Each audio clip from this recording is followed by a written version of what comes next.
जी student, अब हम करने जा रहे हैं चैप्टर नंबर 4 का न्यूमेरिकल नंबर 5। न्यूमेरिकल आपने देख लिया, न्यूमेरिकल का डाटा मैंने इनलिस्ट कर दिया है आपके सामने। जैसा कि उसने न्यूमेरिकल में मेंशन किया है कि हमारे पास फोर्स का हॉरिजॉन्टल कंपोनेंट है। आपको पता है जैसे कि हॉरिजॉन्टल हमारे पास जो एक्सिस होता है वो एक्स एक्सिस होता है, ठीक है। और इस पर जो फोर्स का कंपोनेंट होगा वो एक्स कंपोनेंट होगा, यानी कि एफ एक्स कंपोनेंट होगा।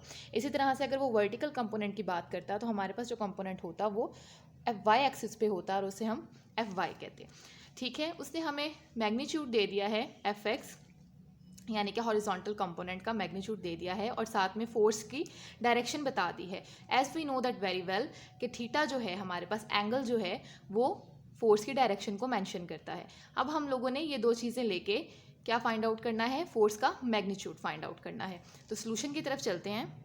सोल्यूशन में देखें, सबसे पहले मैंने फॉर्मूला लिखा है f x equals to f cos of theta.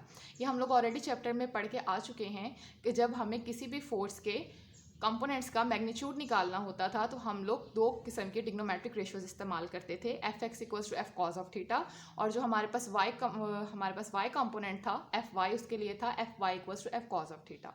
क्योंकि हमें उसने जो दिया हुआ है, जो गिवन है हमें डाटा में, वो क्या है एफ एक्स। तो मैं एफ एक्स का फॉर्मूला यहाँ पे इस्तेमाल कर रही हूँ।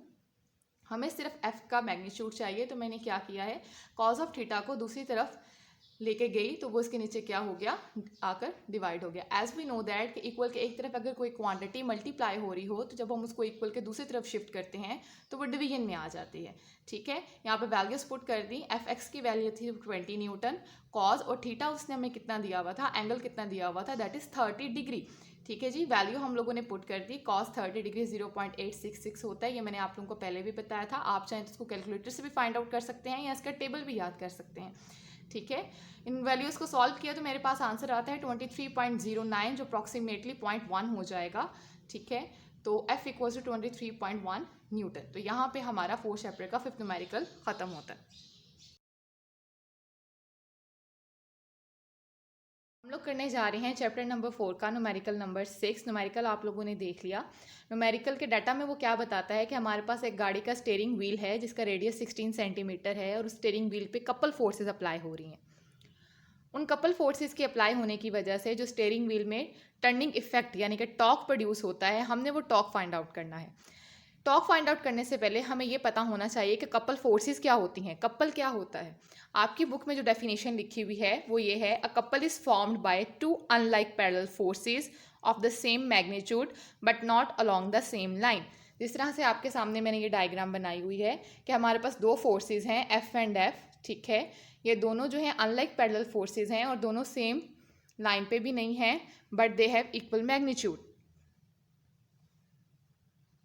इसी तरह से स्टीयरिंग व्हील की मैंने यहाँ पे एक आपके सामने एक रफ से डायग्राम बनाई हुई है, उसको भी आप गौर से देखें कि स्टीयरिंग व्हील में किस तरह से, क्योंकि स्टीयरिंग व्हील गोल होता है तो यहाँ से यहाँ तक रेडियस है 16 सेंटीमीटर, तो यहाँ से यहाँ तक जो रेडियस होगा वो भी कितना होगा, 16 centimetre. As we know that कि सर्कल के जितने भी रेडियसेस हम लोग ड्रॉ कर लें उन सब का जो लेंथ होती है वो सेम होती है, ठीक है। कि सर्कल के सेंटर का उसके सर्कमफ्रेंस के हर पॉइंट से जो डिस्टेंस है वो हमेशा क्या होता है, इक्वल होता है, सेम होता है, ठीक है। तो यानी कि इधर से इधर तक का जो डिस्टेंस है दैट इज 16 सेंटीमीटर। इसी तरह से सेंटर से यहाँ तक का डिस्टेंस भी कितना होगा, 16 सेंटीमीटर। जबकि वो कपल फोर्सेस की बात कर रहा है और कपल फोर्सेस की डेफिनेशन में ये बात मेंशन है कि दो फोर्सेस हैं और वो सेम मैग्नीट्यूड की हैं, ठीक है। तो अगर एक फोर्स 50 न्यूटन की है तो दूसरी फोर्स भी कितनी की होगी, 50 न्यूटन की होगी, ठीक है। तो डाटा को मैंने यहाँ पे इनलिस्ट किया है। F equals to 50 newton, L equals to 16 centimetre radius. आपको पता है कि फोर्स से एक्सिस ऑफ रोटेशन के दरमियान का जो डिस्टेंस होता है that is called the moment arm और उसको L से डिनोट किया जाता है। 16 सेंटीमीटर है ये और हमने इसको सेंटीमीटर से दोबारा किस में करना है, मीटर में करना है, दैट इज़ 0.16 मीटर। इसको मीटर में करने के लिए आप सबको पता है कि हम इसको 100 से क्या करेंगे, डिवाइड करेंगे। फाइंड हम लोगों ने टॉ करना है। चलें अब सोल्यूशन की तरफ। हाँ जी, सोल्यूशन आप लोगों के सामने है। वही सिंपल सा एक फार्मूला इस्तेमाल हो रहा है जो कि अभी हम लोग पहले इस्तेमाल करके आए हैं, tau equals to f cross l. लेकिन इसके साथ अब आपको 2 नज़र आ रहा होगा। ये 2 किस लिए है, ये 2 कपल फोर्सेस की वजह से है, क्योंकि कपल फोर्सेस में 2 फोर्सेस होती हैं। दैट्स वाई यहाँ पे मैंने 2 जो है वो साथ लगाया है। आप चाहें तो आप टा 1 टा 2 करके इसकी अलग से निकाल सकते हैं टर्निंग इफेक्ट, इसका टर्निंग इफेक्ट अलग से निकाल सकते हैं, बाद में उन दोनों टर्निंग इफेक्ट्स को आप ऐड कर सकते हैं। ठीक है, मैंने यहाँ पे 2 लगा दिया है सिंपल। जब जो भी आंसर आएगा उसको मैं 2 से मल्टीप्लाई करूंगी तो दैट इज 16 न्यूटन मीटर हमारा आंसर आया है। दोबारा से मैं बता रही हूँ, प्रोसेस के दरमियान जो है वो मैं बिल्कुल भी यूनिट इस्तेमाल नहीं करती, क्योंकि उससे समटाइम्स बच्चे कंफ्यूज हो जाते हैं। आप लोग चाहें तो आप साथ ही उसके यूनिट भी लिख सकते हैं हर क्वांटिटी के, और एंड तक उसको लेके जा सकते हैं। हमारा 6 न्यूमेरिकल जो है चैप्टर नंबर 4 का वो यहाँ पे फिनिश होता है।